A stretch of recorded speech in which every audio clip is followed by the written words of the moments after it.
दोस्तों, board exam जल्द ही शुरू होने वाले हैं।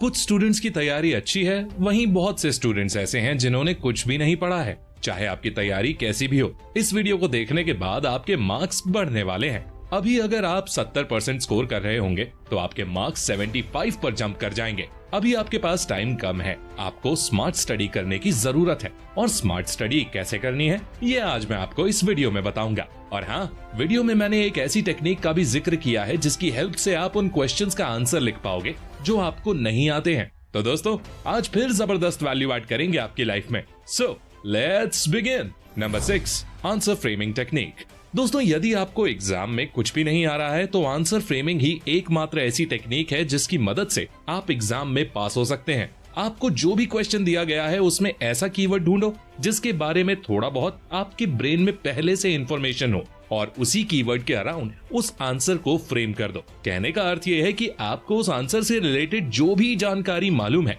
थोड़ी बहुत ही सही, उसी के अराउंड आपको उस पूरे आंसर को लिख देना है। अगर आपने थोड़ी बहुत भी पढ़ाई की है तो क्वेश्चन पढ़ने के बाद आपके दिमाग में जरूर कुछ ना कुछ क्लिक होगा, वहीं आपको लिख देना है। फॉर एग्जाम्पल, आपको पाइथागोरस थ्योरम डिराइव करने के लिए बोल दिया गया है, बट अगर आपको केवल उस थ्योरम का स्टेटमेंट मालूम है तो आपको वही लिख देना है, भले ही आपको डेरिवेशन नहीं भी आती हो। ऐसी स्थिति में आप कर भी क्या सकते हो यार, आंसर फ्रेमिंग या किसी कीवर्ड के अराउंड आंसर को फ्रेम कर पूछे गए क्वेश्चन का आंसर देना ही एकमात्र सॉल्यूशन है। एंड आपको अपने आंसर की स्टार्टिंग बहुत अच्छे से करनी है। एग्जामिनर के पास बहुत सारी कॉपियां चेक करने के लिए आती हैं। अगर आप स्टार्टिंग में अच्छा लिख देते हो ना, और उसके बाद अगर आप थोड़ा बहुत बेकार भी लिखते हो तो भी आपको नंबर मिल जाते हैं। Number 5, read only NCERT.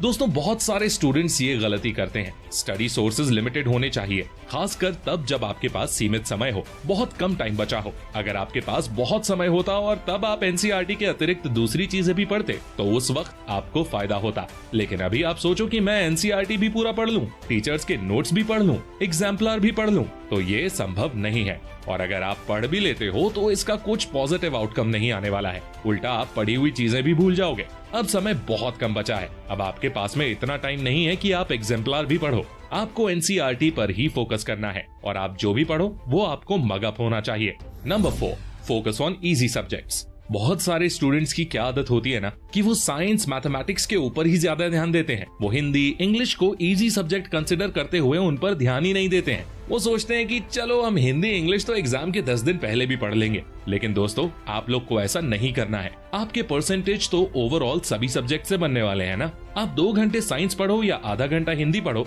दोनों इक्वल बात है। आप आधा घंटा हिंदी पढ़ के साइंस से भी ज्यादा नंबर हिंदी में स्कोर कर सकते हो, जो आपके बोर्ड एग्जाम के परसेंटेज को काफी बढ़ा देगा। हिंदी और इंग्लिश मार्क्स बूस्टर सब्जेक्ट्स हैं और आपके पास अब कम समय बचा है, इसलिए अब आप लोगों को साइंस मैथ्स के कंपैरिजन में हिंदी इंग्लिश, जो कि इजी सब्जेक्ट्स हैं, उन पर ज्यादा फोकस करना है। Number 3, focus on easy portion.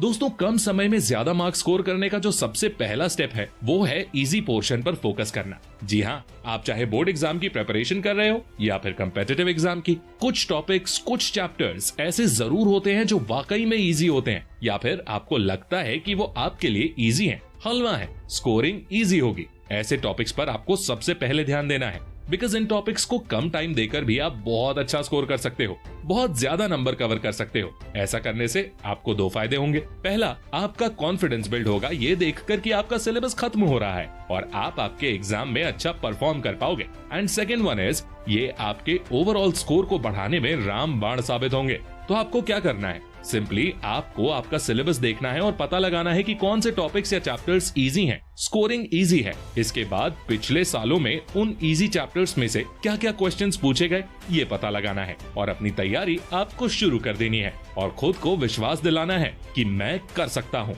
Number 2, revision. दोस्तों, ऐसा क्यों होता है कि आप पढ़ते बहुत हो लेकिन टाइम पर चीजें रिकॉल नहीं होती हैं, आप ब्लैंक हो जाते हो? व्हाई? इसका एक ही आंसर है और वो है लैक ऑफ रिविजन।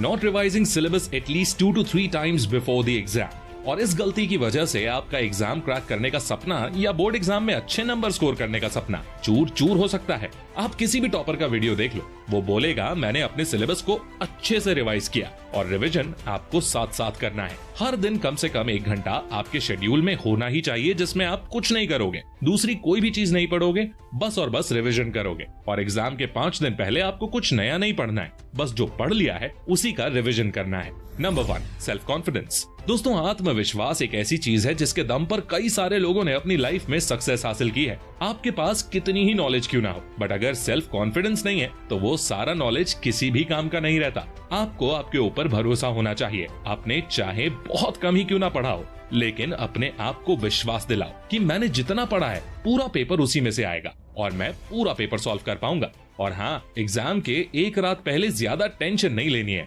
देर रात तक नहीं पढ़ना है, नहीं तो फिर पेपर में आपको नींद आएगी। तो यही थी सारी बातें जो मुझे आप लोगों को बतानी थी। अगर आप इन सब बातों को ध्यान में रखते हुए तैयारी करते हो तो डेफिनेटली आपको एग्जाम में काफी अच्छे अंक प्राप्त होंगे। तो दोस्तों, अब बारी आती है वीडियो को समाप्त करने की। सबसे पहली चीज, आपको इजी पोर्शन पर लैंग्वेज सब्जेक्ट्स पर फोकस करना है। हिंदी, इंग्लिश और इजी चैप्टर्स पर ज्यादा ध्यान देना है। खुद पर भरोसा रखना है एंड आंसर फ्रेमिंग टेक्निक जिसके बारे में मैंने डिस्कस किया है उसको फॉलो करना है। और हाँ, एनसीईआरटी को फॉलो करना है, ज्यादा रेफरेंस बुक्स के चक्कर में नहीं पढ़ना है। तो दोस्तों, आई होप आपको ये वीडियो पसंद आई होगी। अगर ये वीडियो पसंद आई तो इसे लाइक करें, अपने दोस्तों के साथ शेयर करें और ऐसी ही गजब की वीडियोस देखने के लिए चैनल को सब्सक्राइब करके बेल आइकन को प्रेस करना बिल्कुल मत भूलना। मैं मिलता हूँ आपसे अगली वीडियो में, तब तक के लिए टेक